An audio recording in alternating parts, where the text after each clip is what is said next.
নমস্কার, দেখছেন কলকাতা টিভি, সঙ্গে রয়েছে আমি স্বর্ণালী। শুরু করছি সংবাদ সারাদিন। এবার মামলা থেকে সরে দাঁড়ালেন বিচারপতি জয় সেনগুপ্ত। তমলুকের বিজেপি প্রার্থী অভিজিৎ গঙ্গোপাধ্যায়ের মামলা থেকে সরলেন তিনি। ব্যক্তিগত কারণ দেখিয়ে মামলা ছাড়লেন বিচারপতি জয় সেনগুপ্ত। মামলা ফেরত যাবে প্রধান বিচারপতির কাছে, নতুন এজলাস ঠিক করবেন প্রধান বিচারপতি। এবার মামলা থেকে সরে দাঁড়ালেন বিচারপতি জয় সেনগুপ্ত। অভিজিৎ গঙ্গোপাধ্যায়ের মামলা থেকে সরলেন বিচারপতি জয় সেনগুপ্ত। এ বিষয়ে আরো বিস্তারিত জানবো। ফোন লাইনে রয়েছেন আমাদের প্রতিনিধি পীযূষ কান্তি নাগ। পীযূষ, কি জানা যাচ্ছে, ঠিক কি কারণে এই মামলা থেকে সরে দাঁড়ালেন বিচারপতি জয় সেনগুপ্ত?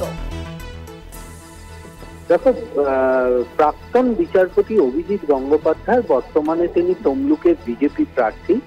তার বিরুদ্ধে অস্ত্র আইনের যে এফআইআর দায়ের হয়েছিল, সেই এফআইআর থেকে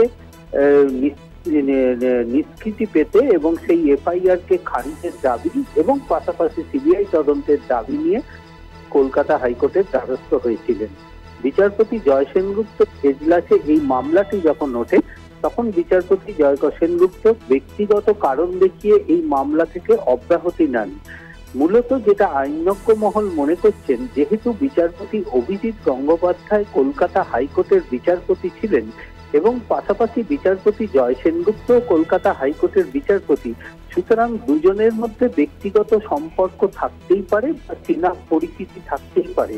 অর্থাৎ জুডিশিয়ারি নিয়ম অনুযায়ী যদি কোনো বিচারক বা বিচারপতি কাছে এমন ধরনের কোনো মামলা আসে যে মামলাটির সঙ্গে তার ব্যক্তিগত সম্পর্কের কোনো সম্পর্ক জড়িত, তাহলে সেক্ষেত্রে সাধারণত বিচারক বা বিচারপতিরা সেই মামলা থেকে অব্যাহতি নেন।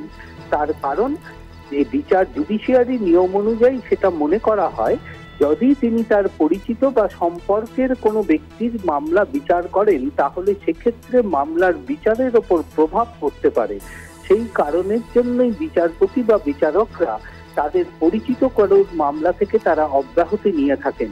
ঠিক সেই কারণেই বিচারপতি অভিজিৎ গঙ্গোপাধ্যায়ের এই মামলা থেকে অব্যাহতি নিলেন বিচারপতি জয় সেনগুপ্ত। ফলে নিয়ম অনুযায়ী এই মামলাটি পুনরায় চলে যাবে কলকাতা হাইকোর্টের প্রধান বিচারপতির কাছে। প্রধান বিচারপতি মামলাটি পুনরায় অন্য কোনো বিচারপতির কাছে বিচার্যের জন্য নিয়োজিত করবেন এবং সেই বিচারপতির ঘরেই কিন্তু এই মামলা শুনানির জন্য ধার্য হবে। ধন্যবাদ তোমায়। আমরা কথা বললাম, আমাদের সঙ্গে ফোন লাইনে ছিলেন আমাদের প্রতিনিধি পীযূষ কান্তি নাগ।